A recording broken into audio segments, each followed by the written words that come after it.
कह रहे हैं। तो हम लोग मेंसुरेशन पढ़ रहे हैं ना। तो मेंसुरेशन में लास्ट क्लास की अगर बात याद दिलाऊं तो लास्ट क्लास में आपको त्रिभुज का क्षेत्रफल पढ़ाया गया था, यानी एरिया ऑफ ट्रायंगल पढ़ाई गई थी। तो एरिया ऑफ ट्रायंगल के लिए एक फॉर्मूला आपको सीधे सीधे बताया गया। किसी भी त्रिभुज का अगर आपको क्षेत्रफल पता करना हो तो इसका फॉर्मूला क्या होता है।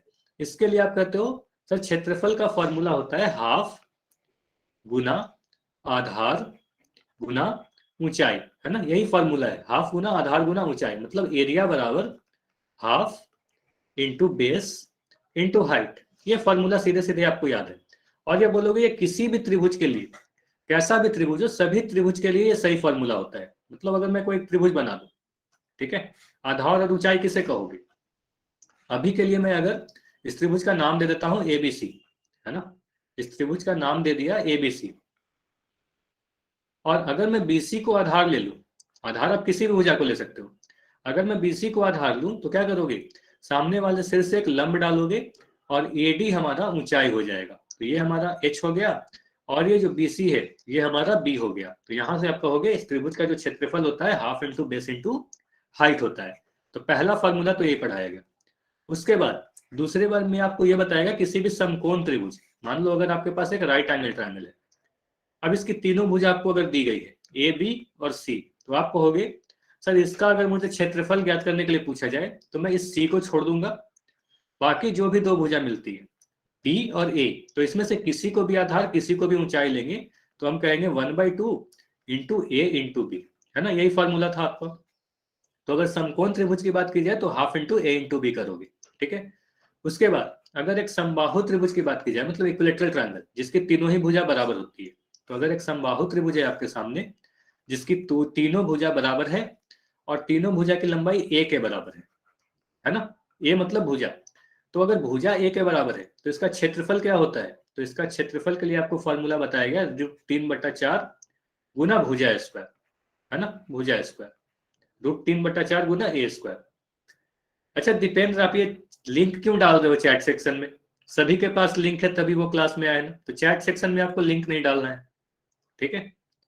तो आपने लास्ट क्लास में भी ये चीज किया था, ठीक है, नहीं डालना है आपको। तो ए बराबर रूट 3/4 गुना ए स्क्वायर।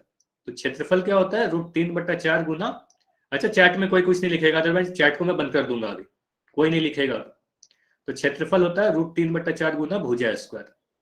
चलो अब बताओ, अगर मैं कह रहा हूं आपसे कि कोई भी समबाहु त्रिभुज है ना, एक समबाहु त्रिभुज है यानी इक्विलेटरल ट्रायंगल है, इसकी सभी भुजा 4 सेंटीमीटर लंबी है, तो इसका क्षेत्रफल क्या होगा, जल्दी से कैलकुलेट करके बताओ। अगर एक समबाहु त्रिभुज जिसकी भुजा 4 सेंटीमीटर है तो उसका क्षेत्रफल क्या होगा। आप बोलोगे सर क्षेत्रफल के लिए आप करते हो रूट 3/4 गुना भुजा स्क्वायर।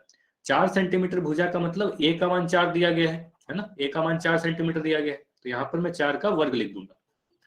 यहां से आप सोल्व करोगे तो आपको मिलेगा रूट 3/4 गुना 4 गुना 4, और एक 4 हमारा कट जाएगा तो बचेगा 4 रूट 3 सेंटीमीटर स्क्वायर। इतना क्लियर है, 4√3। हाँ 12 नहीं होगा। अच्छा ये गलती आपने लास्ट क्लास में भी आप लोग कर रहे थे, 4 को अगर मैं रूट 3 से गुना करूं तो 12 आएगा क्या, तो 12 नहीं आता। तो ये ध्यान रखिएगा, 4 को रूट 3 से, 4 को मैं 3 से अगर गुना करूंगा तो मेरा आंसर 12 आएगा। 4 को अगर मैं रूट 3 से गुना करूं तो मेरा आंसर 4√3 ही आएगा, ठीक है। इतना समझ में आया, ठीक है। तो 3 फॉर्मूला आपके पास हो गए। किसी भी त्रिभुज का अगर क्षेत्रफल ज्ञात करना हो तो आप half into base into height करोगे, समकोण त्रिभुज का क्षेत्रफल ज्ञात करना हो तो हाफ इंटू ए बी करोगे, और अगर समबाहु त्रिभुज का क्षेत्रफल ज्ञात करना हो तो रूट 3/4 गुना ए स्क्वायर करोगे, ठीक है, सभी को याद है। चलिए तो इसी पे आधारित एक क्वेश्चन करते हैं। पहला क्वेश्चन में आपको एक समबाहु त्रिभुज का भुजा दे दिया गया, मतलब ए का मान आपको दे दिया गया है 12 मीटर, और आपसे क्षेत्रफल पूछा जा रहा है, एरिया पूछी जा रही है। सॉल्व कीजिए और पोल सेक्शन में आंसर करिए। तो अभी के लिए मैं चैट सेक्शन को बंद कर रहा हूं, अभी आप चैट में कुछ लिख नहीं पाओगे, आंसर पोल सेक्शन में देना है।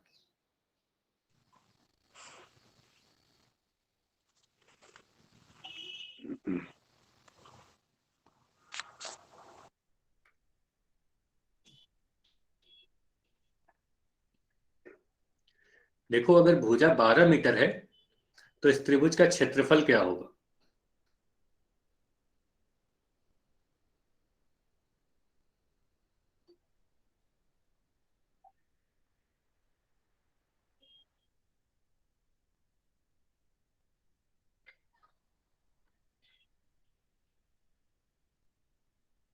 सीधे सीधे इसके लिए आपको फॉर्मूला बताया गया, किसी भी समबाहु त्रिभुज का क्षेत्रफल क्या होता है, अभी अभी आपको फॉर्मूला रिवाइज करवाया गया, लास्ट क्लास में भी आपको पढ़ाई गई थी। अगर आपको फॉर्मूला याद है तो बस 2 स्टेप में आंसर आ जाएगा।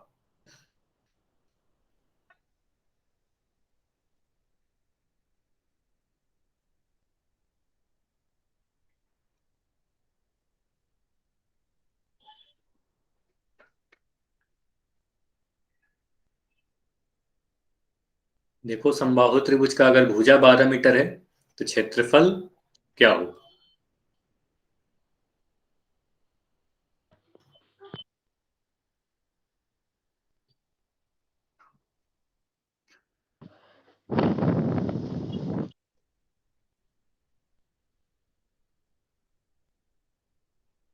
चलो 10 सेकंड और रुकेंगे, 10 सेकंड में इस पोल को एंड करके इस क्वेश्चन को डिस्कस किया जाएगा। ठीक है, अगर आंसर नहीं किया तो जल्दी से पोल सेक्शन में जाइए और आंसर कीजिए।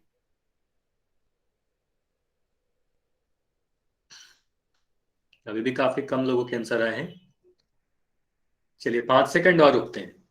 5, 4, 3, 2, 1। तो अब मैं पोल को एंड कर दे रहा हूं और अब आपका चैट ओपन है। अगर पोल में आंसर नहीं कर पाए हो तो अब चैट में आंसर कर सकते हो। अब देखो एक समबाहु त्रिभुज है जिसकी एक भुजा 12 मीटर है। तो अगर मैं एक समबाहु त्रिभुज बनाऊं तो कहोगे सर समबाहु त्रिभुज में अगर एक भुजा 12 मीटर लंबी है तो इसकी तीनों ही भुजा 12 मीटर की हो जाएगी, है ना, तीनों ही भुजा 12 मीटर हो जाती है क्योंकि तीनों ही भुजा बराबर होते हैं। समबाहु त्रिभुज किसे कहते हैं? जिसकी सभी भुजाएं बराबर होंगी। ठीक है। अच्छा अभी चैट में कोई कुछ लिखेगा, ध्यान से सुनते जाइए। अब यहाँ पर अगर क्षेत्रफल की अगर बात की जाए तो यहाँ पर ए का मान हमें दिख रहा है 12 मीटर, ए मतलब भुजा, तो इसका क्षेत्रफल होता है √3/4 गुना ए स्क्वायर, है ना, सीधे सीधे ये फॉर्मूला होता है। तो आप बोलोगे √3 को मैं √3 ही लिख दिया, 4 को मैं 4 लिख दिया, ए की जगह पर आप क्या लिखोगे? 12 का वर्ग, है ना, 12 का वर्ग लिखोगे। अब इसके आगे आप अगर सोल्व करोगे तो आपको मिलेगा √3/4 गुना 12 गुना 12, है ना, इस तरीके से आप लिखे 12 का वर्ग मतलब 12 गुना 12। अब 4 को आप 12 से, 12 को आप 4 से अगर काटोगे तो ये 3 बार में कटेगा और यहां से आपका आंसर मिलेगा। 12 को मैं 3 से गुना कर रहा हूं, ये देखिएगा यह जो 12 है इस वाले 3 से गुना हो जाएगा, है ना, इस 3 से गुना हो जाएगा और यहाँ पर आपका आएगा 36। और ये जो √3 है ये √3 इसी तरीके से लिखा रहेगा √3, तो आंसर आ जाएगा 36√3 मीटर वर्ग, क्योंकि क्षेत्रफल पूछा जा रहा है तो वर्ग इकाई में होगा। तो आंसर क्या है? ऑप्शन बी इस क्वेश्चन का सही आंसर है। समझ में आया सभी को? काफी लोगों के आंसर एक ऐसे आ रहे थे, ये बताओ अब समझ में आया ना कि ये सारे आंसर गलत क्यों हुए? समझ में आया तो वाई लिखिए जल्दी से। और कोई भी सर एक बार ठीक है, मैं एक बार और रिपीट कर दे रहा हूँ। देखो ये फॉर्मूला आपको याद है कि नहीं, पहले ये बताओ, फॉर्मूला याद है ना? किसी भी समबाहु त्रिभुज का क्षेत्रफल आपको याद करना ही पड़ेगा, ये आपको याद होने चाहिए। ठीक है, ये सीधे सीधे फॉर्मूला है, अगर ये फॉर्मूला नहीं याद है तो इस क्वेश्चन को आप नहीं कर पाओगे, है ना। √3/4 गुना भुजा स्क्वायर। अब यहां से आप क्या करोगे? √3 को मैं √3 ही लिख दे रहा हूँ, 4 को मैं 4 ही लिख दे रहा हूँ, ए स्क्वायर मतलब भुजा स्क्वायर, तो ए का मान रख दो। ए का मान कितना दिया रखा है? तो ए का मान 12 मीटर दिया गया है, तो आप यहाँ पर 12 का वर्ग लिख दे रहे हो। अब 12 का वर्ग का मतलब क्या होता है? 12 का वर्ग मतलब 12 को 2 बार गुना करोगे, तो यहाँ पर लिख दिया 12 गुना 12। अब 4 से मैं अगर 12 को काटू तो कितने बार में कटेगा? 4 × 3 12 होता है ना, 4 × 12, है ना। अब देखो यहाँ पे यह मल्टीप्लीकेशन को ध्यान से देख लो, यह जो 3 है इस 12 के साथ तो गुना हो जाएगा और 12 × 3 कितना होता है? 36 होता है, 36 होता है।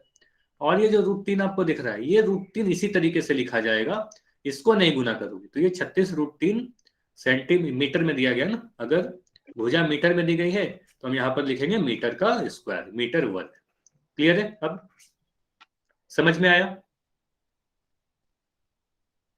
अब बताओ समझ में आया तो आगे बढ़े। चलो ठीक है, इतना समझ में आ गया। तो ये तो था रिकॉल क्वेश्चन जो लास्ट क्लास में पढ़ाया गया था, उसी पे आधारित था। तो आज हमारा पहला टॉपिक क्या है? देखो आज भी हम लोग परिमाप और क्षेत्रफल की ही बात करने वाले हैं, पेरीमीटर और एरिया की ही बात करेंगे। लेकिन आज हम लोग पैरेललोग्राम यानी समांतर चतुर्भुज के परिमाप और क्षेत्रफल की बात करेंगे। तो इतना तो पता है कि किसी भी आकृति के परिमाप की बात की जाए, चाहे वो कैसा भी आकृति हो, तो उसकी सभी भुजाओं की कुल लंबाई या कहे तो सीमा की कुल लंबाई को ही परिमाप कहते हैं, है ना।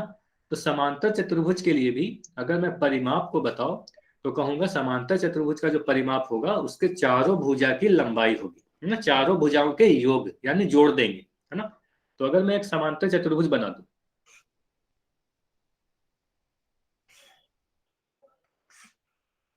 ये आपको पता समांतर चतुर्भुज है, तो अगर मैं यहां पर ये कहूं कि इसका नाम ए बी सी डी है, ए बी सी डी, अब मैं कह रहा हूं ए बी की जो लंबाई है इसकी लंबाई को मैं बी कह दे रहा हूं, है ना, इसे मैं बी कह रहा हूं अभी के लिए, ठीक है।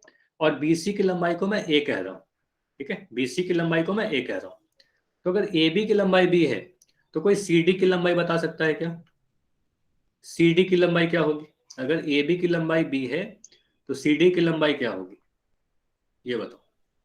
तो आपको इतना पता है समांतर चतुर्भुज में आमने सामने की भुजा बराबर होती है, यानी सम्मुख भुजा बराबर होते हैं। जब आपको ज्यामिति पढ़ाया जा रहा था तो ये बताया गया था कि समांतर चतुर्भुज होता क्या है, ऐसा चतुर्भुज जिसके आमने सामने की भुजा समांतर होती है, बराबर होती है। इसके और भी काफी सारे प्रॉपर्टीज पढ़ाए गए थे, सम्मुख कोण बराबर होते हैं, विकर्ण एक दूसरे को समद्विभाजित करते हैं, है ना।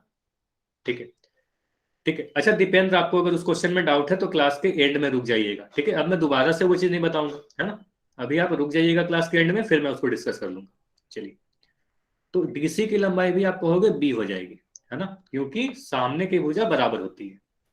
अब देखो, ये भुजा अगर मैं बीसी की बात करूं, ये ए है, तो एडी की लंबाई भी ए हो जाएगी। इतना क्लियर है? यानी बीसी और एडी की लंबाई बराबर होती है, तो ये दोनों ए के बराबर हो जाएगा। तो हम यहां से कह सकते हैं ए बी और सी डी आपस में बराबर है और इसकी लंबाई बी है।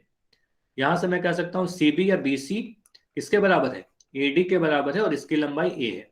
अब इसका परिमाप यानी पेरीमीटर अगर निकालना चाहे, जिसे मैं पी लिख रहा हूं, पी का मतलब पेरीमीटर यानी परिमाप, तो अगर मैं पी लिख रहा हूं परिमाप, तो आप क्या कहोगे, इसकी चारों भुजाओं को सर मैं जोड़ दूंगा, A B plus B C plus C D plus D, है ना, इसके चारों भुजा को जोड़ दोगे तो यहां से आपको क्या मिलेगा, ए बी का मान आपको दिख रहा है बी, है ना, ए बी का मान आपको दिख रहा है बी, बी सी का मान आपको दिख रहा है ए, सी डी का मान कितना दिख रहा है बी, और डी ए का मान आपको दिख रहा है ए।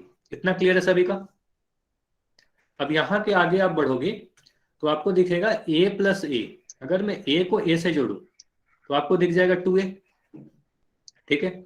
अब मैं अगर बी से बी को जोड़ू, बी से मैं बी को जोड़ रहा हूं तो आपको मिल जाएगा 2b, ठीक है। और इन दोनों को मैं जोड़ दे रहा हूं। अब इसके आगे आप बढ़ोगे तो 2 दोनों में दिख रहा है, देखो यहां भी 2 है, यहां भी 2 है, तो मैं 2 को अगर कॉमन ले लूं तो आपको मिलेगा a प्लस बी, है ना। तो ये हमारा परिमाप का फॉर्मूला हुआ। तो परिमाप का फॉर्मूला क्या हुआ, किसी भी समांतर चतुर्भुज के लिए परिमाप का जो सूत्र होता है, परिमाप को आप बोलोगे सर परिमाप बराबर 2 गुना लंबाई, ये क्या है हमारा, ए को हम लंबाई या चौड़ाई कुछ भी कर सकते हैं, लंबाई प्लस चौड़ाई। इतना क्लियर है? ये फॉर्मूला है आपको, ए प्लस भी लिख सकते हो या एल प्लस भी लिख सकते हो, है ना, ऐसा भी आप लिख सकते हो, इस तरीके से भी याद कर सकते हो आप। परिमाप बराबर 2 इंटू एल प्लस बी, है ना, ये पेरीमीटर का फॉर्मूला हुआ। तो पेरीमीटर बराबर 2 इंटू एल प्लस बी, लंबाई प्लस चौड़ाई, है ना। इसी तरीके से हम लोग याद रखते हैं। तो इतना क्लियर है सभी का? तो अगर स्क्रीनशॉट लेना है तो जल्दी से इस पेज की स्क्रीनशॉट ले लो, जो भी आपके सामने लिखा हुआ है। हाँ, यह आयत का भी है तनु, आपने बिल्कुल सही समझा, आयत का भी यही फॉर्मूला है। अगर आपसे आयत का परिमाप पूछा जाए तो आयत में भी यही फॉर्मूला लगता है, 2 इंटू लंबाई प्लस चौड़ाई, ठीक है, दोनों ही में सेम फॉर्मूला लगते हैं, ठीक है। चलिए, तो इस पेज की अगर स्क्रीनशॉट ले लिया तो अभी मैं आपसे एक क्वेश्चन पूछ रहा हूं, ठीक है। अगर इस क्वेश्चन में मैं कह रहा हूं ए की जो लंबाई है ये 8 मीटर है, बी की जो लंबाई है ये 6 मीटर है, तो इसका परिमाप क्या होगा, जल्दी से बताओ। अगर ए का मान 8 मीटर, बी का मान 6 मीटर है, तो इसका परिमाप क्या होगा?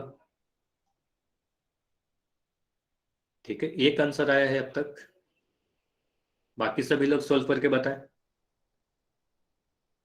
किसी भी समांतर चतुर्भुज में दो भुजा दी गई है, समांतर चतुर्भुज यानी पैरेललोग्राम की दो भुजा दी गई है, एक 8 सेंटीमीटर एक 6 सेंटीमीटर। तो इसका परिमाप या पेरीमीटर क्या आएगा? तो बोलोगे पेरीमीटर जो होता है sir 2 into L plus B या ए प्लस बी, जो भी आप लिख सकते हो, दोनों ही सही होगा। एल प्लस बी मैं लिख दे रहा हूँ अभी के लिए, लंबाई प्लस चौड़ाई। तो यहाँ 2 लिख दिया। एल का मान आप कोई भी भुजा ले लो, मान लो मैं यहाँ पर 8 मीटर ज्यादा लंबी है तो इसे मैं 8 ले रहा हूँ, ठीक है 8। बी का मान मैं यहाँ पर 6 मीटर ले रहा हूँ तो यहाँ पर 6 आ गया। तो इसको आप सोल्व करोगे तो आपको मिलेगा 2 इंटू 14 और यहाँ से आपका आंसर आ जाएगा 28 मीटर, हमारा सही आंसर होगा। क्लियर है? तो सभी भुजा को जोड़ दोगे आपका परिमाप आ जाएगा। इतना क्लियर है तो बताओ वाई लिख के परिमाप आप याद कर लोगे। अगर कोई भी समांतर चतुर्भुज का परिमाप आपसे पूछा जाए तो इतना आप कैलकुलेट कर लोगे। चलिए अब बात करते हैं क्षेत्रफल की। तो ये तो आप सभी को अब तक पता है, किसी भी समांतर चतुर्भुज को अगर हम बनाए तो आपके कॉपी पर जितना भी स्थान घेर रहा होगा, इसी स्थान को उसका क्षेत्रफल कहते हैं, है ना। कोई भी आकृति जितना भी स्थान घेरती है उसे ही उसका क्षेत्रफल कहते हैं। अब ध्यान से सुनिएगा क्या क्या इंपॉर्टेंट है। समांतर चतुर्भुज का जो क्षेत्रफल होता है यह समांतर चतुर्भुज के दो चीजों पर डिपेंड करता है। जैसे लास्ट क्लास में त्रिभुज में आपको बताया गया ना, त्रिभुज का जो क्षेत्रफल होता है उसके आधार और ऊंचाई पर डिपेंड करता है। तो उसी तरीके से समांतर चतुर्भुज का भी जो क्षेत्रफल है वो उसके आधार और उसके ऊंचाई पर ही डिपेंड करता है ना। उसके आधार और उसके ऊंचाई पर ही डिपेंड करता है। तो आधार क्या होता है, ऊंचाई क्या होता है, इसको देख लेते हैं। तो चलिए पहले एक समांतर चतुर्भुज बनाते हैं।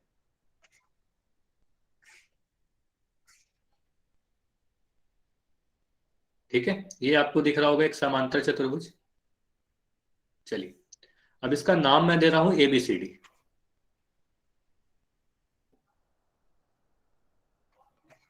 अब देखो यहां पर क्या करते हैं, एक किसी भी भुजा को मैं आधार ले सकता हूं। तो अभी के लिए मैं नीचे वाले जो भुजा है AB को आधार ले रहा हूं, है ना। AB अगर हमारा आधार है, बोलोगे अगर सर हमारा आधार इस वाले में आधार हमारा अगर AB है, ठीक है, आधार हमारा AB है, तो ऊंचाई क्या होगा। त्रिभुज में क्या करते थे, सामने वाले सिर से एक लंब डालते थे आधार पे। तो यहां भाई वही करूं, यहां पर मैं डी से नहीं, BC ऊंचाई नहीं होगा। देखो ये ऊंचाई नहीं होगा, ऊंचाई कभी भी तिरछी लाइन नहीं होती, ऊंचाई हमेशा एक सीधी लाइन होती है। मतलब देखो अगर मैं एक पहाड़ बना दूं, ध्यान से देखिएगा, अगर मैं इस तरीके से पहाड़ बना दूं, आपसे पूछूं कि ये पहाड़ की ऊंचाई क्या है, तो आप क्या करोगे, इसके चोटी से एक सीधी रेखा बनाओगे ना, एक सीधी रेखा बनाओगे। इस तरीके से ऊंचाई नहीं बताते, है ना। तो ऊंचाई हमेशा एक सीधी रेखा बनती है, एक लंब होती है। तो हमेशा ये ध्यान रखना कि ऊंचाई हमेशा एक लंब होता है। तो क्या करेंगे, डी से एक आधार पर लंब गिराएंगे इस तरीके से, है ना। एक लंब गिराया जाएगा जो एक 90 डिग्री का कोण बनाएगा। और ये जो डीएम आपको मिलता दिख रहा है, डीएम, तो यही इस त्रिभुज का ऊंचाई हो जाएगा, सॉरी चतुर्भुज का ऊंचाई हो जाएगा ना। समांतर चतुर्भुज का ऊंचाई हो गया हमारा डीएम। इतना क्लियर है, डीएम क्या है, ऊंचाई हो गया। अब बोलोगे सर डीएम तो शीर्षलंब है, तो हाँ इस ऊंचाई को हम शीर्षलंब भी कहते हैं। तो इसे आप शीर्षलंब भी कह सकते हो और इसे हम ऊंचाई भी कह सकते हैं। इतना क्लियर है सभी को? ठीक है, इंग्लिश में अगर आपको जानना है तो आधार को मैं बेस कहूंगा, ऊंचाई को मैं हाइट कहूंगा और शीर्षलंब को मैं एल्टीट्यूड कहूंगा।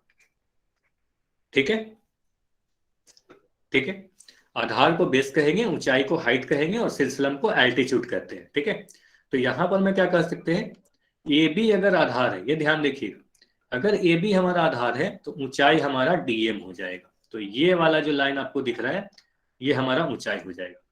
इसे हम क्या लिखेंगे, इसे हम H लिख सकते हैं। ठीक है, और AB को क्या लिख सकते हैं, AB को हम B लिख सकते हैं। इतना क्लियर है सभी को? इतना सभी चीज क्लियर है जो भी बताया गया।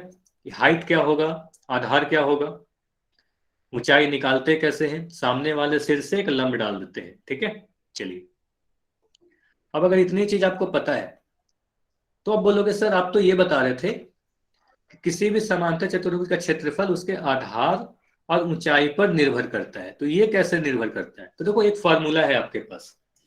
क्षेत्रफल का क्या फॉर्मूला है, क्षेत्रफल के लिए क्या फॉर्मूला है ना, लंबाई गुना चौड़ाई लिखना गलत हो जाएगा। लंबाई गुना चौड़ाई आप नहीं लिख सकते। देखो आप क्या लिखोगे, क्षेत्रफल को मैं एरिया लिख रहा हूँ, ए से लिख रहा हूँ, है ना, ए लिख रहा हूँ, ठीक है। तो आप बोलोगे त्रिभुज का फॉर्मूला कोई बता सकता है क्या? जल्दी से त्रिभुज का फॉर्मूला लिख के बताओ, या माइक ऑन करके ही बता सकते हो, कोई एक बच्चा बताएगा। त्रिभुज का क्षेत्रफल, सीधे सीधे अगर आपसे पूछा जाए किसी त्रिभुज का क्षेत्रफल कितना होता है तो क्या 1/2 बोलोगे? Base into height sir. Very good, जो आप लिख रहे हो वही मैं जो बोले हैं मैं लिख दे रहा हूँ, ठीक है। 1/2 गुना बेस इंटू हाइट, ठीक है। हिंदी में अगर लिखें तो क्या कहेंगे? हाफ गुना आधार गुना ऊंचाई, ठीक। लंबाई गुना चौड़ाई नहीं बोलेंगे, ठीक है। लंबाई अलग होती, ए बी लंबाई हो गई तो बीसी को मैं चौड़ाई बोलूंगा, जबकि ऊंचाई हाइट क्या हो गया? डीएम हमारा ऊंचाई हो गया, है ना। अब देखो समांतर चतुर्भुज के लिए आपको बस कुछ नहीं करना, बस इस 1/2 को हटा देना है, ठीक है। तो ऐसे आप याद रखना, त्रिभुज का हो गया 1/2 इंटू बेस इंटू हाइट। देखो ऐसे याद रखना, काफी आसान तरीके से याद हो जाएगा। अगर त्रिभुज की बात की जाएगी तो आप बोलोगे sir 1/2 into B into height. अगर चतुर्भुज समांतर चतुर्भुज की बात की जाएगी तो आप बोलोगे सर बी इंटू एच, है ना, आधार गुना ऊंचाई, है ना। तो हम क्या कहेंगे? समांतर चतुर्भुज का जो क्षेत्रफल होता है वो होता है एरिया क्षेत्रफल बराबर आधार गुना ऊंचाई, ठीक है। फॉर्मूला को जल्दी से अपने कॉपी में लिखोगे, यानी बेस इंटू हाइट। लिख लिया सभी ने फॉर्मूला? क्षेत्रफल बराबर बेस इंटू हाइट। अब देख रहे हो फॉर्मूला में दो चीजें आ रही है ना, एक आधार आ रहा है और एक ऊंचाई आ रहा है। तो मतलब आधार और ऊंचाई पर डिपेंड करेगा, आधार बदलेंगे हमारा क्षेत्रफल बदलेगा, ऊंचाई बदलेंगे हमारा क्षेत्रफल बदलेगा। क्लियर है इतनी सारी बातें?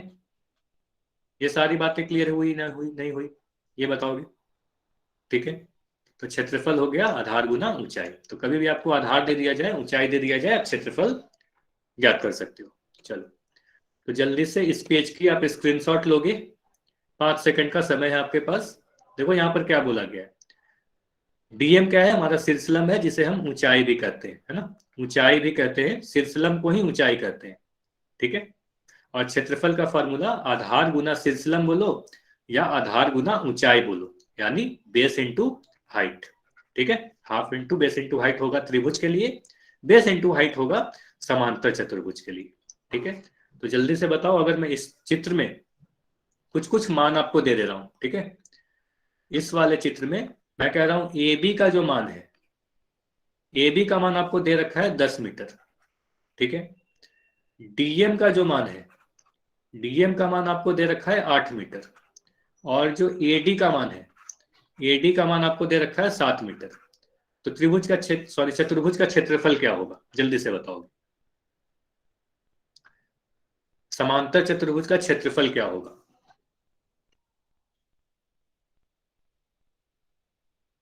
ए बी का मान 10 मीटर, डीएम का मान 8 मीटर और एडी का मान 7 मीटर दिया गया है, तीन चीजें दी गई। तो आप देखो आपका आंसर क्या होने वाला है। चलिए, ऐसा क्वेश्चन अगर आपके सामने आता है तो आप बोलेगे सर हमारा ए बी जो 10 मीटर है, यानी ये 10 मीटर है, ये पूरा हमारा 10 मीटर है ना, यानी आधार हमारा 10 मीटर हो गया। एडी यानी ए का मान 7 मीटर है ना, ये हमारा 7 मीटर है। जबकि हमें क्षेत्रफल जब निकालना हो तो हमें ऊंचाई चाहिए होती है, मतलब ये जो डीएम है ये इसे हम ऊंचाई कहेंगे, इसे हम एच कहेंगे, और ये हमें दिया गया है 8 मीटर। तो ये सारी चीजों को मैं अगर मिटा दूं तो आप कह सकते हो इसका जो क्षेत्रफल होगा, ये 10 मीटर दिया गया था, तो इसका जो क्षेत्रफल होगा आधार गुना ऊंचाई के बराबर होगा, यानी ए बी को मैं डीएम के साथ गुना कर दूंगा, यानी 10 को मैं 8 के साथ गुना कर दूंगा और आंसर आ जाएगा 80 मीटर वर्ग। क्लियर है सभी का? इतना चीज समझ में आ गया किस तरीके से आप सोल्व करोगे? आधार और ऊंचाई दी गई है तो क्षेत्रफल आप ज्ञात कर लोगे। चलिए, अब देखो, क्या जरूरी है कि हम हमेशा सिर्फ नीचे वाले भुजा को ही आधार लेंगे? नहीं, ऐसा कोई जरूरी नहीं, ठीक है। देखो त्रिभुज में आपको क्या बताया गया? त्रिभुज में आपको यह बोला गया कि तीनों में से किसी भी भुजा को आप आधार ले सकते हो। तो समांतर चतुर्भुज में भी ये चारों में से किसी भी भुजा को आधार ले सकते हो, है ना। जरूरी नहीं है कि नीचे वाले को ही आधार लोगे। अब देखो मैं इस चीज को समझाने के लिए दो समांतर चतुर्भुज बना रहा हूं, ठीक है। सबसे पहले मैं एक समांतर चतुर्भुज बना रहा हूं यहां पे,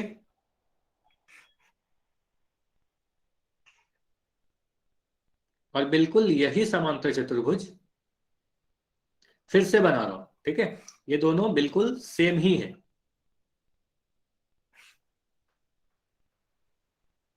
और दोनों के नाम भी मैं ABCD ही लिख दे रहा हूं ताकि आपको ये पता चले दोनों समांतर चतुर्भुज एक ही जैसे हैं, एक ही चतुर्भुज को दो बार बनाया गया है, ठीक है। तो अगर दोनों ही ABCD है, बिल्कुल एक जैसे है, तो दोनों का क्षेत्रफल भी बराबर होगा, है ना। दोनों के क्षेत्रफल बिल्कुल एक जैसे होंगे। अगर मैं एक को दूसरे के ऊपर रख दूं तो पहला वाला दूसरे वाले को पूरे तरीके से ढक लेगा, ठीक है। अब देखो, अगर मैं AB को आधार लूं, ध्यान से समझना, अगर मैं AB को आधार ले रहा हूं, अगर मैं कह रहा हूं सर हमारा आधार AB है, तो ऊंचाई क्या होगा? आप बोलोगे ऊंचाई के लिए क्या करेंगे सर? D से एक लंब डाल देंगे, है ना, इस तरीके से लंब डालेंगे। और ये जो DM होगा, DM हमारा ऊंचाई हो जाएगा, जिसे हम शीर्षलंब भी कहते हैं, है ना। तो ऊंचाई हमारा क्या हो जाएगा? ऊंचाई इस बार हमारा DM हो जाएगा, ठीक है। इतना क्लियर है सभी को? अगर AB हमारा आधार है तो DM ऊंचाई हो जाएगा। लेकिन अगर मैं कह रहा हूं कि अगर मैं BC को आधार ले लूं, क्या हम BC को आधार ले सकते हैं? तो हाँ, BC को भी आधार ले सकते हैं, BC को भी आधार ले सकते हैं। अगर मैं BC को आधार लूं, ठीक है, अगर मैं लिख रहा हूं कि इस चतुर्भुज में आधार हमारा अगर BC है, तो क्या इस बार ऊंचाई हमारा DM होगा? हाँ या ना? चैट सेक्शन में लिख के बताइए। इस बार भी ऊंचाई हमारा DM होगा क्या? तो नहीं, इस बार DM हमारा ऊंचाई नहीं होगा। इस बार क्या होगा? इस बार आपको क्या करना होगा? D से BC आधार पर एक लंब डालना होगा, इस तरीके से, है ना। इस तरीके से आप लंब डालोगे और ये जो आपको दिख रहा है DN, इस बार DN हमारा ऊंचाई हो जाएगा, ठीक है। इस बार ऊंचाई आप DM नहीं बोलोगे, इस बार ऊंचाई आपका DN होगा। क्लियर है इतना? DN होगा। तो अगर AB आधार के लिए DM ऊंचाई हो गया, BC आधार के लिए DN ऊंचाई हो गया। इतना क्लियर है? इतना क्लियर है? AB आधार के लिए DM ऊंचाई होगा, BC आधार के लिए DN ऊंचाई होगा। अब देखो, अगर क्षेत्रफल की बात करोगे, बोलोगे सर अगर मुझे क्षेत्रफल लिखना होगा तो हम कैसे लिखेंगे? तो क्षेत्रफल यानी एरिया अगर आपको लिखना है तो आप बोलोगे सर आधार गुना ऊंचाई होता है ना। आधार गुना ऊंचाई होता है, यानी बेस इंटू हाइट होता है। तो अगर मैं आधार AB को ले रहा हूं, ध्यान से देखिएगा, अगर मैं आधार AB ले रहा हूं तो ऊंचाई हमें DM लेना पड़ेगा। तो ऊंचाई हमें DM लेना पड़ेगा, ठीक है। अगर मैं आधार में BC ले रहा हूं तो बताओ ऊंचाई कितना लोगे? अगर मैं आधार BC ले रहा हूं तो ऊंचाई कितना लोगे? ऊंचाई इस बार आप DN लोगे, ठीक है। तो ये दोनों ही त्रिभुज चतुर्भुज का क्षेत्रफल देगा।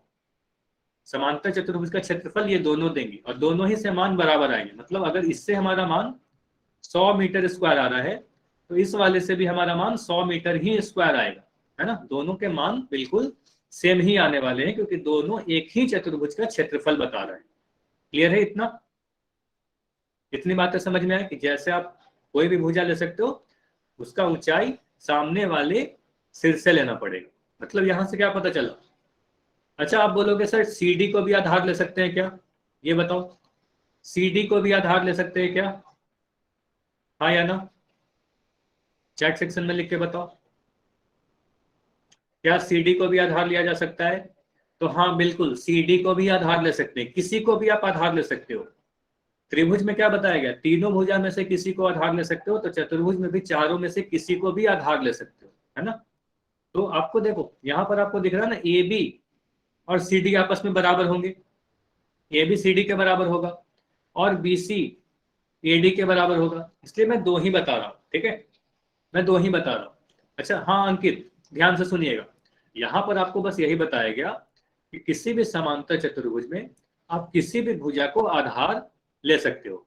लेकिन जिस भी भुजा को आप आधार लोगे, मान लो अगर AB को मैंने अभी के लिए आधार लिया, पहली बार में क्या किया? AB को आधार लिया। तो अगर AB हमारा आधार है,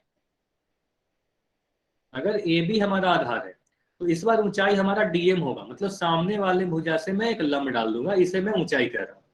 लेकिन अगर मैं BC को आधार ले रहा हूं, ठीक है, अगर मैं BC को आधार ले रहा हूं तो इस बार हमारा ऊंचाई ये DN होगा। ठीक है, इसके सामने से जो भी आधार लोगे उस पे आपको एक लंब डालना होगा। सामने वाले सिर से एक लंब डालोगे। अब बताओ अंकित, समझ में आया? क्लियर है?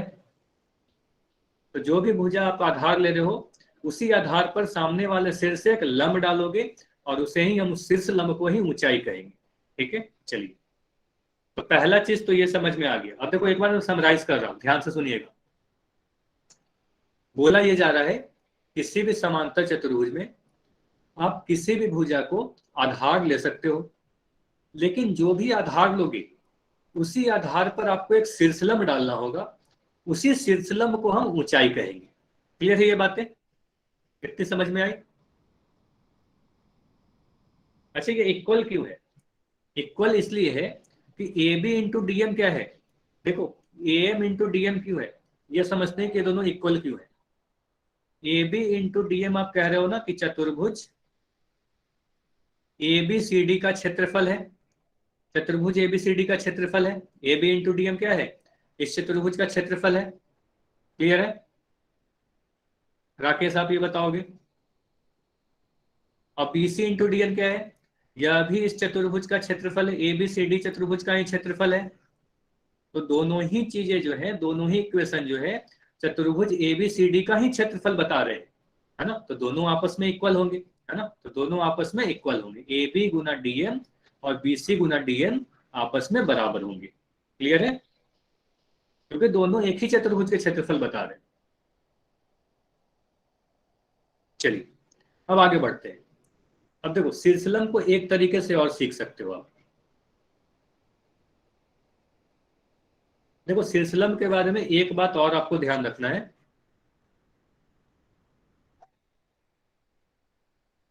शीर्षलंब क्या होता है इसको समझने के लिए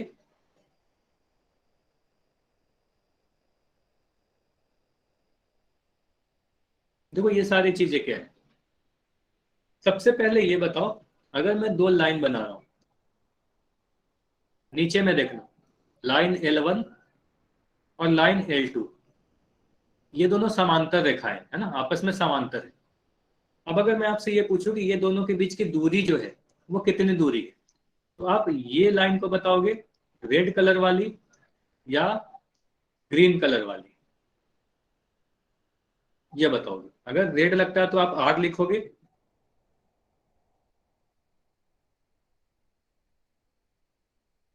आप सभी को पता है रेड वाले को बोलेंगे, मतलब एक ऐसा लाइन जो दोनों ही पे परपेंडिकुलर हो, है ना, दोनों ही पे परपेंडिकुलर हो। देखो मतलब यही होता है कि दोनों पे परपेंडिकुलर होगा, जो सबसे छोटी दूरी होगी उसे ही हम इन दोनों के बीच की दूरी बोलेंगे, है ना। मतलब अगर आपसे पूछा जाए दो ट्रेन की पटरियां है, मान लो रेल की पटरी है, तो इसके बीच की अगर दूरी पूछी जाती है तो हम इस दूरी को बताते हैं, है ना। सभी जगह वो दूरी बराबर होगी, कहीं से आप मेजर कर लो, है ना। कहीं से आप मेजर करोगे, अगर ये 4 मीटर है तो सभी जगह 4 मीटर ही आएगा। ये समझ में आ रहा है? सभी जगह 4 मीटर आएगा क्योंकि दो समांतर रेखाएं हैं। अब देखो, ये जो शीर्षलंब होता है, अब ध्यान से सुनिएगा। अभी आपको शीर्षलंब पढ़ाया गया ना, ऊंचाई पढ़ाया गया। अब ध्यान से देखो शीर्षलंब क्या होता है। अगर मैं इस चतुर्भुज का पहले नाम दे दे रहा हूं ABCD, अब मैं यहां से एक लंब डाल रहा हूं, डी से एक लंब डाल रहा हूं। डीएम को ही हम ऊंचाई कहेंगे, इतना क्लियर है। डीएम को ही हम ऊंचाई कहेंगे, यानी शीर्षलंब कहेंगे। इतना क्लियर है सभी को? ठीक है। अब देखो ये डीएम है क्या? ये दोनों लाइन के बीच की दूरी ही तो है ना। इन दोनों लाइन के बीच की दूरी है। तो इसका मतलब ये समझ में आ रहा है, देखो इसका मतलब ये समझ में आता है कि शीर्षलंब कुछ नहीं होता, समांतर भुजा के बीच की दूरी होती है ना। अगर मैं एक समांतर चतुर्भुज बनाऊं इस तरीके से, है ना, तो ये शीर्षलंब जो होता है वो कुछ नहीं होता, सिर्फ और सिर्फ ये दोनों भुजाओं के बीच की दूरी होती है, समांतर भुजाओं के बीच की दूरी होती है, चाहे आप कहीं से भी मेजर कर लो। ठीक है, तो ये सभी मान बराबर आएंगे।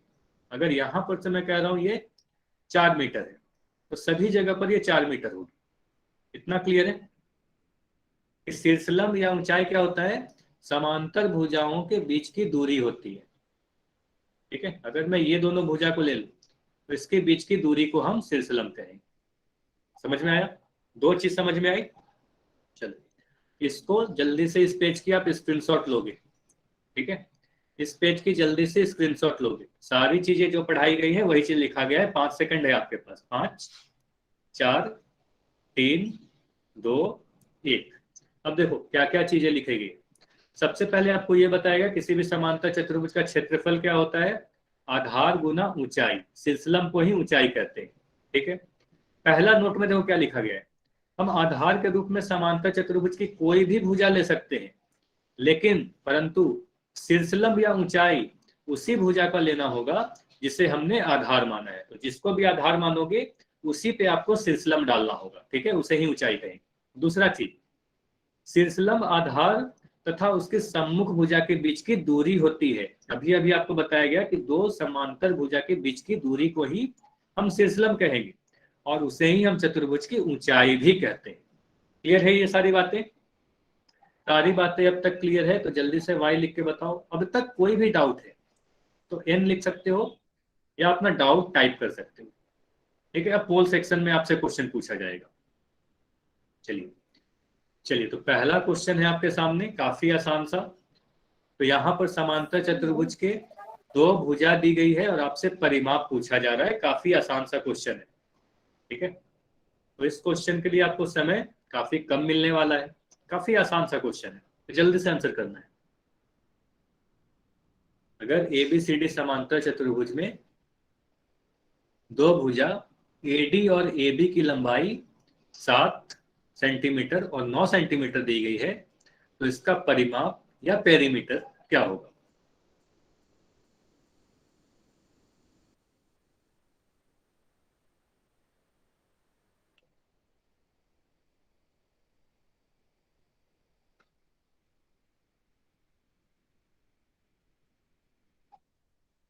देखो, फॉर्मूला याद है तो काफी आसानी से आप कर सकते हो।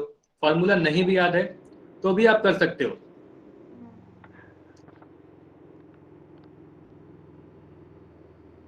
अच्छा, किसी का अगर माइक ऑन है तो माइक बंद रखिएगा।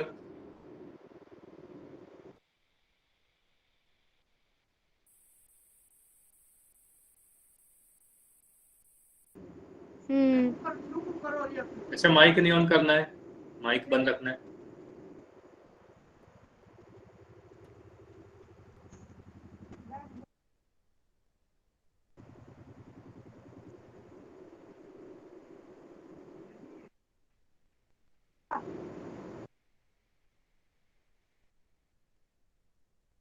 तो 10 सेकंड और रुकेंगे, उसके बाद पोल को एंड करके इस क्वेश्चन को डिस्कस करेंगे।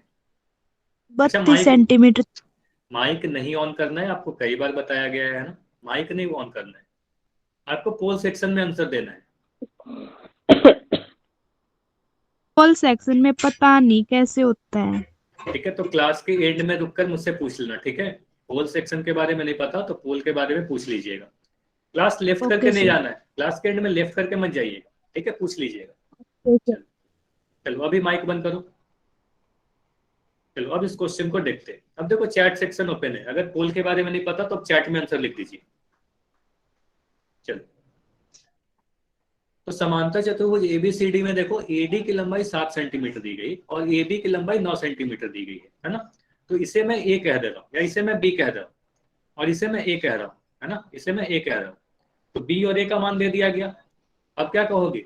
इस समांतर चतुर्भुज का जो परिमाप होता है या पेरीमीटर जो होता है, 2 गुना लंबाई प्लस चौड़ाई, है ना। इस तरीके से आप करते हो, 2 गुना लंबाई प्लस चौड़ाई। अब यहां से क्या करोगे? दो, लंबाई कितनी दिख रही है? लंबाई मुझे 9 सेंटीमीटर दिख रही है तो यहाँ पर मैं 9 लिख दूंगा। ठीक है, प्लस लिख दिया। चौड़ाई कितनी दिख रही है? 7 सेंटीमीटर दिख रही है तो यहाँ पर मैं 7 लिख दिया। अब इसको आप सोल्व कर लो, काफी आसानी से आपका आंसर आ जाएगा। यहाँ से आंसर आ गया 32 और परिमाप पूछा जा रहा है तो परिमाप क्या होता है? इकाई होता है उसका लंबाई वाला, है ना। तो सेंटीमीटर लिखेंगे तो आंसर क्या होगा? ऑप्शन ए हमारा सही आंसर है। समझ में आया सभी को? कितना समझ में आया? परिमाप हमारा 32 सेंटीमीटर कैसे आया? ठीक है, अगर ये फॉर्मूला नहीं भी पता है तो भी कोई बड़ी बात नहीं है, आप आसानी से कर सकते हो। आप कहोगे सर हमें AB अगर 9 सेंटीमीटर पता है तो CD भी 9 सेंटीमीटर होगा, क्यों? आपको पता है कि समांतर चतुर्भुज के आमने सामने की भुजा बराबर होती है। अगर AD 7 सेंटीमीटर है तो यह भी 7 सेंटीमीटर होगा। और यहाँ से आपको अगर परिमाप पूछा जा रहा है तो आपको अगर परिमाप का कंसेप्ट पता है तो आप कर सकते हो सभी भुजा को मैं जोड़ दूंगा और यहाँ से आपका आंसर आ जाएगा 32 सेंटीमीटर। क्लियर है? इस तरीके से भी आप कर सकते हो, दोनों ही तरीके से सही होगी, लेकिन आपको ये फॉर्मूला याद होना चाहिए। ठीक है, क्लियर है सभी को?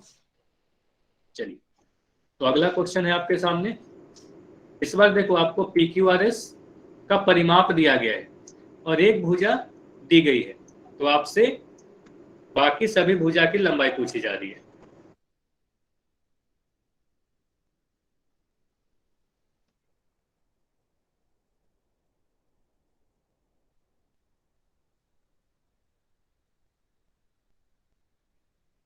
देखो, समांतर चतुर्भुज PQRS का परिमाप अगर 48 सेंटीमीटर दिया गया, एक भुजा 8 सेंटीमीटर दी गई है, तो बाकी सभी भुजा की लंबाई आपसे पूछी जा रही है।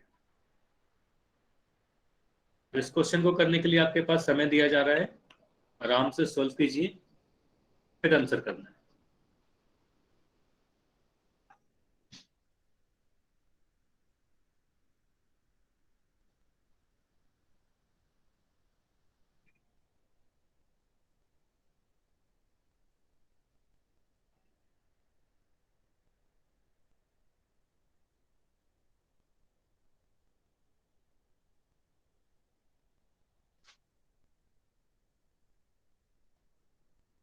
अगर परिमाप दिया गया है 48 सेंटीमीटर, PQ दिया गया है 8 सेंटीमीटर, तो बाकी सभी भुजाओं की लंबाई आपको बताना है क्या होगा।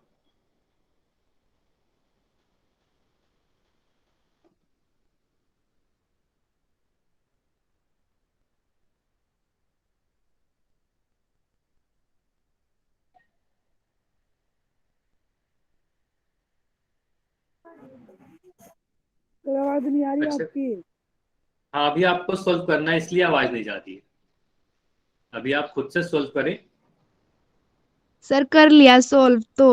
ठीक है, अभी सोल्व कर लिया ना, तो आपका अपना आंसर चैट सेक्शन में लिखना है आपको। अभी चैट में आप नहीं लिख पाओगे। सर आपकी स्क्रीन दिखाई नहीं दे रही। मेरी स्क्रीन दिख रही है अजय। आप एक बार, अगर स्क्रीन नहीं दिख रही तो आप एक बार लेफ्ट करोगे, फिर से ज्वाइन हो जाओगे। ठीक है,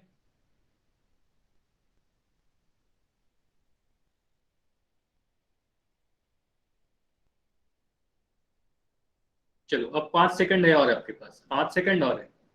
5, 4, 3, 2, 1। तो अब मैं पोल को एंड कर दे रहा हूं। और देखो, अगर जिनके में पोल नहीं आता या जिनको भी पोल के बारे में नहीं पता, अब आप देख सकते हो आपका चैट सेक्शन ओपन है। अब चैट में आंसर लिख दो। ठीक है, कि आपका क्या आंसर है, A, B, C या D। चलिए, चलो, काफी लोगों के आंसर बी आ रहे हैं। ठीक है, काफी लोगों के आंसर बी आ रहे हैं। देखते हैं बी आंसर होगा या क्या आंसर होगा। ठीक है, काफी डी भी आंसर आ रहा है। ठीक है, अच्छा चलिए, अब मैं सोल्व कर रहा हूँ। ठीक है, देखते हैं कौन सा सही आंसर है। तो देखो, नए पेज में बनाते हैं। देखो, यहाँ पर क्या बोला गया है, एक समांतर चतुर्भुज PQR, इसका परिमाप दे रखा है। भुजा PQ 8 सेंटीमीटर दी गई है। तो जो मैं पूछ रहा हूँ, जल्दी से चैट सेक्शन में आंसर दीजिएगा। PQ का मान अगर आपको 8 सेंटीमीटर दिया गया, तो SR का मान कितना होगा? SR का मान कितना होगा? आप बोलोगे सर ये भी 8 सेंटीमीटर होगा, क्योंकि सामने वाली भुजा की लंबाई बराबर होती है। अब आपको ये पता है SP और QR भी आपस में बराबर होगा। SP और QR भी आपस में बराबर होगा, और दोनों को मैं x ले ले रहा हूँ, है ना। दोनों ही को मैं x ले लिया, क्योंकि दोनों बराबर हैं आपस में, तो दोनों ही को x ले लिया। अब इसका जो परिमाप होगा, परिमाप का फॉर्मूला क्या होगा? परिमाप के फॉर्मूला के लिए आप बोलते हो 2 इंटू A+B या L+B या लंबाई प्लस चौड़ाई, जो भी आपको सही लगता है आप बोल सकते हो। तो लंबाई प्लस चौड़ाई मैं लिख दे रहा हूँ। ठीक है, L+B, और यही 48 के बराबर है ना। इस तरीके से आप लिख सकते हो 2 इंटू L+B बराबर 48। परिमाप का मान 48 के बराबर दिया गया है। देखो, यही दिया गया है 48। अब 2 के जगह पर तो मैं 2 ही लिख दिया। लंबाई के जगह पर क्या लिख दे रहा हूँ? लंबाई के जगह पर मैं 8 सेंटीमीटर लिख रहा हूँ, है ना, 8 लिख दिया। ठीक है, बी के जगह पर यानी चौड़ाई के जगह पर मैं x लिख दे रहा हूँ। ठीक है, इस तरीके से मैं x लिख दिया। ये समझ में आया सभी को? अब इसको आप आगे हल करोगे तो आपको क्या मिलेगा? हाँ तनु, ये बताओ, कोई डाउट है क्या यहाँ पे? माइक ऑन करके पूछ सकते हो अगर कोई डाउट है तो। तो यहां पर से मैं लिखूंगा 8 + x बराबर 48/2 यानी 24। ठीक है, यहां से आप कहोगे 8 + x बराबर 24 और यहां से x का मान आपका आ गया 24 - 8 यानी 16 सेंटीमीटर। इतना क्लियर है? यहां तक क्लियर तो बताओ x का मान कितना आया? अच्छा, किसी का माइक ऑन है? माइक बंद करना है। अब देखो, अब यहां से मैं कह सकता हूं कि PS का मान जो है 16 सेंटीमीटर के बराबर है, क्योंकि x का मान 16 सेंटीमीटर है और RQ का मान भी 16 सेंटीमीटर है। सर जी ठीक है, किसका माइक चालू है? आवाज सुनाई नहीं दे रही कुछ भी। किसी एक बच्चे का माइक ऑन है। अच्छा, जिनका भी माइक ऑन होता है ना, आप लोग बच्चे को अगर पता चलता है तो चैट सेक्शन में उसका नाम लिख दिया कीजिए। ठीक है, आप लोग का काम है चैट सेक्शन में नाम लिख देना है। तेरे जो में भी नाम नहीं पता चल रहा पर आवाज आ रही है। जो भी आईडी का नाम आपको दिखता होगा। अच्छा ठीक है, मैं अभी आवाज, अभी सभी की माइक बंद है, मैं देख रहा हूँ सभी का माइक बंद है। अभी आवाज आ रही है ना? चलिए चलिए, अभी सभी ठीक।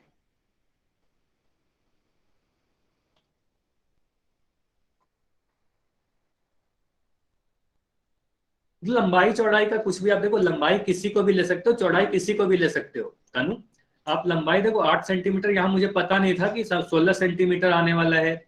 या देखो x का मान 8 से कम भी आ सकता था।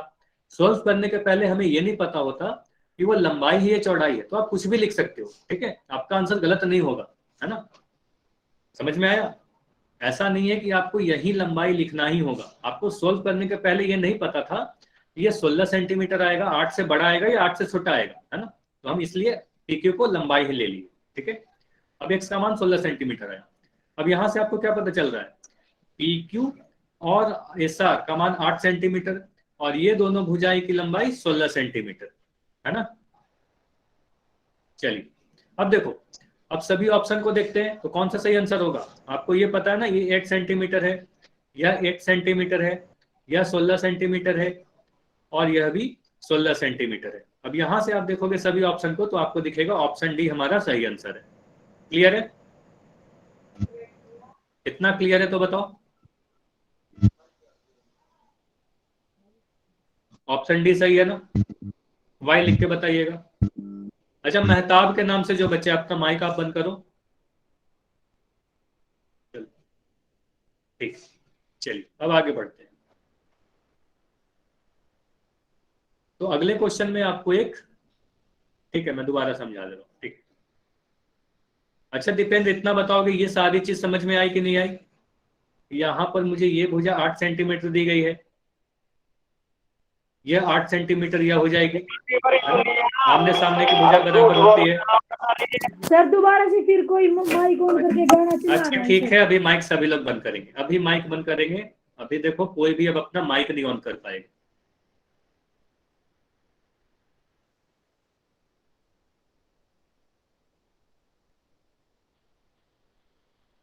चलो, अब कोई भी अपना माइक नहीं ऑन कर पाएगा। अब ध्यान से सुनिएगा, अब आवाज आ रही है या नहीं ये बताओगे? अब आवाज आ रही है? चलो ठीक, अब ध्यान से सुनिएगा। ये सारी चीजों को मैं मिटा रहा हूं, ठीक है? अब जारी होगी ना? अब ध्यान से सुनो, सारी चीज समझाई जा रही है, ध्यान से सुनो। PQ का मान आपको दिया गया है 8 सेंटीमीटर, ठीक है ना?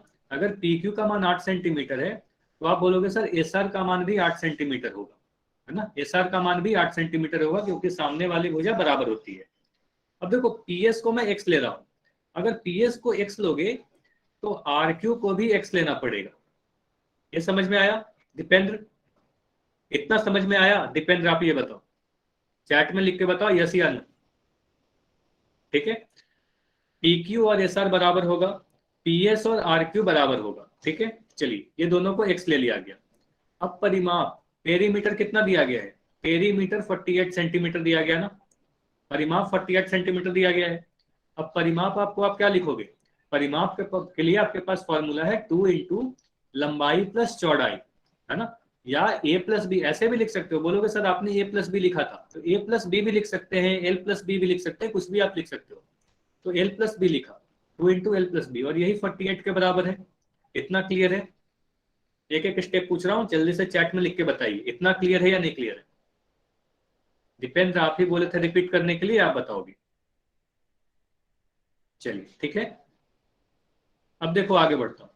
अब यहाँ पर 2 लिख दिया, एल के जगह पर क्या लिखे, लंबाई। अब हमें पता नहीं है कि 8 सेंटीमीटर लंबाई होगी या 1 सेंटीमीटर लंबाई होगी, है ना। तो किसी को भी आप रख दो, कोई भी प्रॉब्लम नहीं है, किसी को भी आप रख सकते हो। तो यहाँ पर मैं 8 रख रहा हूँ, ठीक है। और बी के जगह पर मैं x लिख दिया, है ना, बी के जगह पर x लिख दिया, और यहाँ से हम 48 के बराबर कर दिए। अब इसको आप सोल्व करोगे तो क्या मिलेगा, इस 2 को अगर मैं दाईं तरफ ले जाऊं तो क्या करोगे, 8 प्लस एक्स बराबर 48 बट्टा 2, और यहां से आपका आंसर आ जाएगा 24। ठीक है, तो 8 प्लस एक्स आया 24 के बराबर, और x का मान कितना आएगा फिर, तो x का मान आ जाएगा 24 माइनस 8 यानी 16। तो x का मान 16 सेंटीमीटर आया। इतना क्लियर है तो वाई एन लिख के बताओ, यहां तक क्लियर है। इसके बाद आगे बढ़ेंगे। जो ही बच्चे बोल रहे थे रिपीट करने के लिए पहले वो बताएं। ठीक है, इतना अगर क्लियर है तो आप बोल सकते हो x का मान सर अगर 16 है, इसका मतलब sp का मान यही हमारा 16 सेंटीमीटर के बराबर है, और यह भी हमारा 16 सेंटीमीटर के बराबर है, क्योंकि आमने सामने वाली भुजा तो x से यानी दोनों बराबर है। तो अब यहां से कह रहे हैं, ठीक है, अब यहां से आपको यह पता चलेगा कि ये 8 सेंटीमीटर हमारा आया, यह भी 8 सेंटीमीटर आया, इसे मैं 16 सेंटीमीटर कह रहा हूं, और इसे मैं 16 सेंटीमीटर कह रहा हूं। अब सभी ऑप्शन को देखो, अब क्या करोगे, सभी ऑप्शन को बारी बारी से देखो। तो पहले ऑप्शन को देखोगे तो आप बोलोगे क्यू आर 8 सेंटीमीटर दिया गया है, जबकि क्यू आर कितना है, क्यू आर तो 16 सेंटीमीटर है, ये वाली भुजा है ना, क्यू आर तो 16 सेंटीमीटर है, तो ये हमारा आंसर गलत हो जाएगा। ऑप्शन सी को भी देखो तो यहाँ भी क्यू आर 8 लिखा हुआ है, तो यह भी हमारा गलत हो जाएगा, तो ये दोनों आंसर तो हमारे नहीं हो सकते। ऑप्शन बी को देखता हूँ, तो ऑप्शन बी में क्यू आर 16 सेंटीमीटर दिया गया है, तो हाँ क्यू आर तो 16 सेंटीमीटर के ही बराबर है।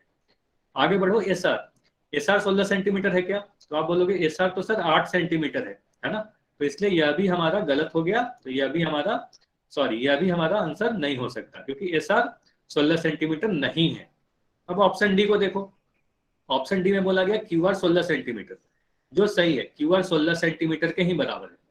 एस आर 8 सेंटीमीटर, तो हाँ एस आर 8 सेंटीमीटर के ही बराबर है, और एस पी 16 सेंटीमीटर, तो एस पी हमारा 16 सेंटीमीटर के ही बराबर है, इसलिए हमारा ये आंसर सही होगा। ये क्लियर है सभी को, अब समझ में आया।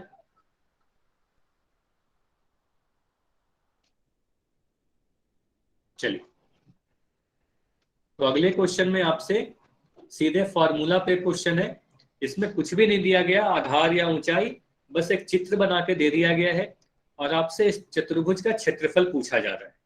चैट सेक्शन में आंसर करना है, सॉरी पोल सेक्शन में आंसर करना है। चैट को मैं अभी बंद कर रहा हूं।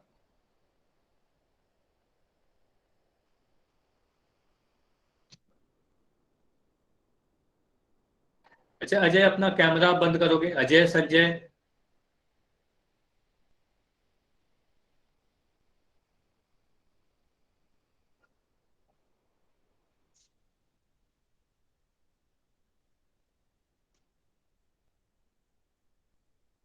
तो समांतर चतुर्भुज का क्षेत्रफल आपसे पूछा जा रहा है।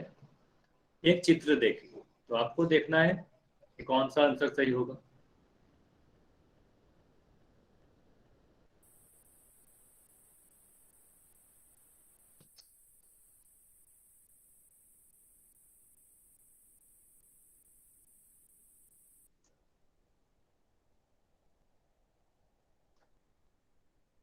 देखो इस क्वेश्चन में ना ही आपको आधार दिया गया, ना ही ऊंचाई दिया गया, बस एक चित्र बना दिया गया है। आपको देखना है कि कौन सा आधार होगा, कौन सा ऊंचाई होगा, और आंसर करना है। ऑल सेक्शन में आंसर करिएगा।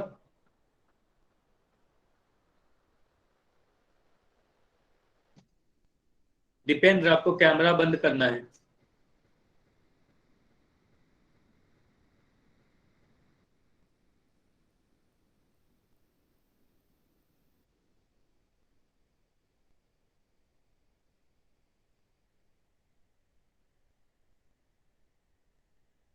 चलिए 10 सेकंड और रुकेंगे, 10 सेकंड में इस पोल को एंड करके डिस्कस किया जाएगा।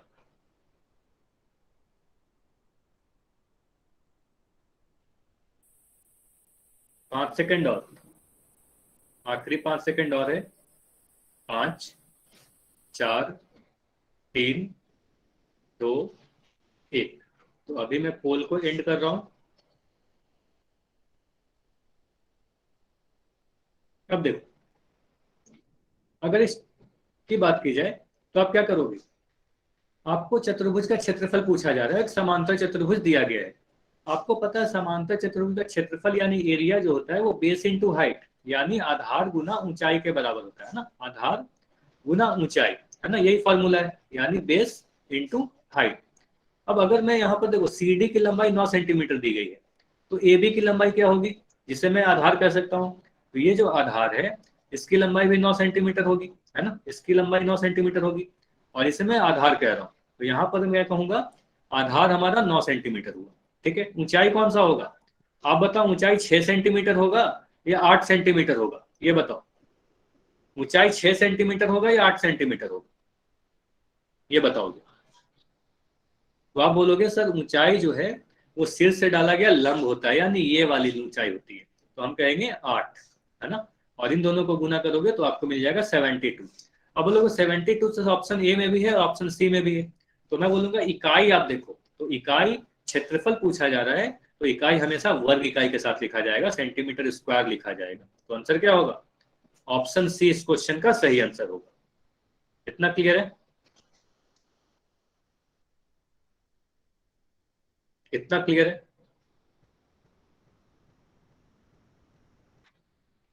चलिए ठीक है, 1 मिनट और समय है, एक क्वेश्चन और कर लेते हैं, ठीक है, एक क्वेश्चन और कर लेते हैं। तो यहां पर क्वेश्चन एक दिया गया है, क्षेत्रफल दिया गया है 28 सेंटीमीटर स्क्वायर, एक समांतर चतुर्भुज का पैरेललोग्राम का क्षेत्रफल दिया गया है और आधार दिया गया है, और आपसे ऊंचाई पूछी जा रही है, ठीक है। हाँ, तो अभी आपको चैट सेक्शन में ही आंसर करना है, इस क्वेश्चन का आंसर आपको चैट सेक्शन में ही करना है, कोई भी पोल में आंसर नहीं करना, चैट सेक्शन में ही आंसर कीजिए।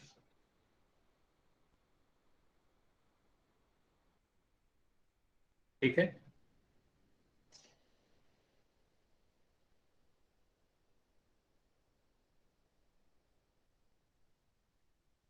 चलिए अब समझते हैं। देखिए इस बार क्वेश्चन थोड़ा अलग तरीके से पूछा गया है ना। अब ध्यान से देखिएगा, कोई भी चैट में नहीं लिखेगा, अब ध्यान से देखो। क्षेत्रफल दे दिया गया है, आधार दे दिया गया है, और इस बार आपसे ऊंचाई पूछी जा रही है। तो बोलोगे सर क्षेत्रफल का जो फॉर्मूला होता है, एरिया का जो फॉर्मूला होता है, वो आधार गुना ऊंचाई के बराबर होता है ना, आधार गुना ऊंचाई के बराबर होता है। अब क्षेत्रफल का मान आप रख दो, क्षेत्रफल का मान आपको दिया गया है 28, आधार का मान आपको दिया गया है 7, और ऊंचाई आपको नहीं पता, तो ऊंचाई की जगह पर मैं h लिख दे रहा हूँ, है ना। अब इससे सोल्व करोगे तो आपको क्या मिलेगा, 28/7 बराबर h, यानी h का मान कितना आ गया 4। यूनिट क्या है, सेंटीमीटर में दिया गया, तो हम सेंटीमीटर लिखेंगे, तो ऊंचाई हमारा आ गया 4 सेंटीमीटर। ऑप्शन ए हमारा सही आंसर है। ये क्लियर है सभी को? अगर ऐसा भी क्वेश्चन आए तो आप कर सकते हो, क्षेत्रफल देके आधार दी जाए तो आप ऊंचाई बता सकते हो, बस आपको ये पता होना चाहिए क्षेत्रफल आधार गुना ऊंचाई के बराबर होता है, ठीक है। चलिए तो अभी होमवर्क नोट करेंगे। तो आज की क्लास इतना ही तक रखते हैं, और ये रहा आपके पास होमवर्क। 2 एक्सरसाइज है, एक्सरसाइज 3.1 और एक्सरसाइज 3.2, ठीक है। तो ये दोनों ही एक्सरसाइज आपको नेक्स्ट क्लास के पहले कर लेने हैं।